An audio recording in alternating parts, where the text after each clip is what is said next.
बिस्मिल्लाहिर्रहमानिर्रहीम। अस्सलाम वालेकुम। इब्तिदा रब्बुल इज़्ज़त के नाम से जिसने जान दी जहान दिया, और दरूद व सलाम मोहम्मद वाले मोहम्मद पर। आइए उनके साथ नासिर नक़वी हाज़िर खिदमत है।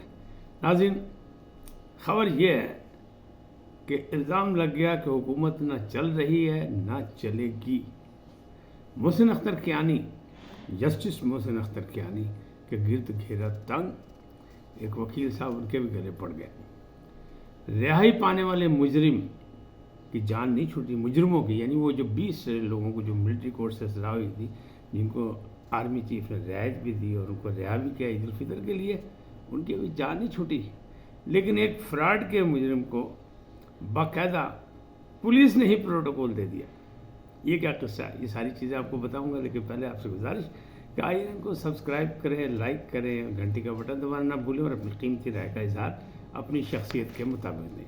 जी नाज़रीन, हुकूमत ना चल रही है, ना चल सकेगी, ना इनके पास सलाहियतें हैं।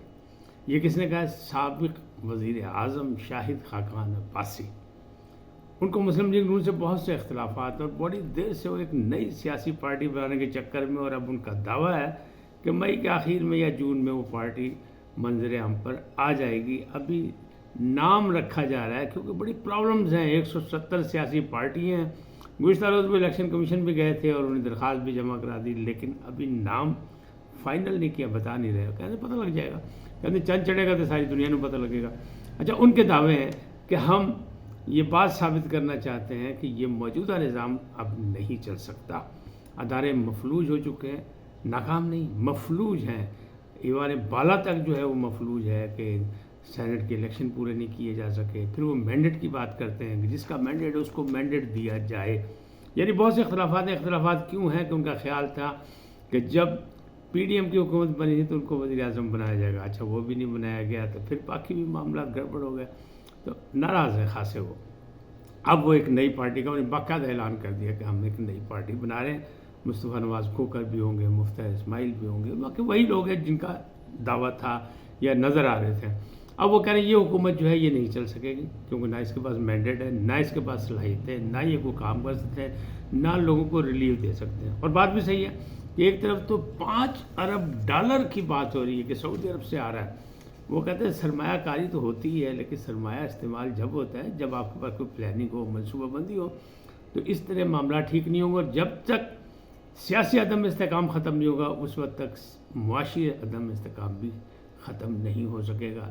लिहाजा उसका इंतज़ाम किया जाए, और उसका इंतज़ाम एक ही है कि तमाम कायदीन सियासी पार्टियों के, तीनों बड़ी पार्टियाँ जो एक मेज़ पर बैठे और चौथे उसमें बैठे सिपा सालार, चारों बैठ के तय करें कि मुमलकत के लिए क्या करना है और क्या होना क्या है, जो फ़िलहाल नज़र नहीं आ रहा। उन्होंने कहा इमरान खान ने पहले भी गलती की थी, शाहिद खाकान अब्बासी कहते पहले भी गलती की थी। अपोजिशन में बैठते तो आज पाकिस्तान के हालात ही कुछ और होते हैं, और अब भी उन्हें अपोजिशन में बैठना चाहिए, चाहे उनका मैंडेट चोरी मान लें या ना माने, तब भी उन्हें बैठना चाहिए। वो एक बड़ी पार्टी है, उनको ईवान के अंदर बैठ के सियासत करनी चाहिए, ममलकत के लिए, अवाम के लिए, अवामी रिलीफ के लिए।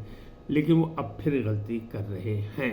अच्छा, मोहसिन अख्तर कियानी के गिर्द जो घेरा तंग हुआ, तो एक वकास मलिक हैं जो सुप्रीम कोर्ट बार के शायद सेक्रेटरी भी रहे हैं इस्लामाबाद में, तो वो चले गए अदालत में, रेफरेंस दे दिया उन्होंने कि जनाब ये कौमी अदारों के ख़िलाफ़ और ममलकत के ख़िलाफ़ जो है इनकी कार्रवाई है। और ये जो ख़त लिखा गया है ना, उस पर भी इल्ज़ाम लगाया। ख़त का बड़ा शोर है, क्योंकि 6 जजों ने ख़त लिखा, उसमें लीड करने वाले मोहसिन अख्तर कियानी है।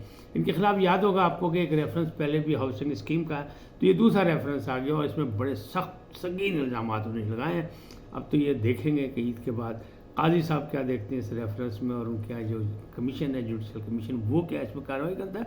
लेकिन इल्ज़ाम उनके बहुत सख्त हैं, संगीन हैं, और वो कह रहे हैं मैंने हर चीज़ का उन्हीं के फैसलों से बात की है कि वो एक सोची समझी साजिश के तहत जनाब वो जज बने।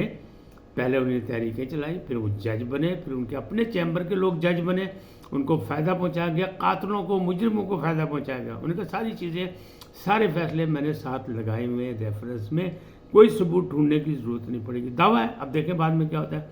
अब अगली बात करते हैं आखिरी, कि सिपा सालार ने रियायत की थी 9 मई के मुजरमान को, जिनको छोटी सजाएँ थी साल भर की, किसी के 9 महीने भुगते थे, किसी 10 महीने भुगते थे, तो उनको उन्हें रियायत दे के छोड़ दिया, वो रिहा भी हो गया। लेकिन अभी उनकी जान नहीं छूटी। अगर वो अपील में ना गए تو وہ ہمیشہ کے لیے جو ہے نا بلیک لسٹ ہی رہیں گے، نہ سرکاری عہدے پہ جا سکیں گے، نہ کوئی عوامی عہدے پہ وہ الیکشن لڑ سکیں گے یا منتخب ہو سکیں گے.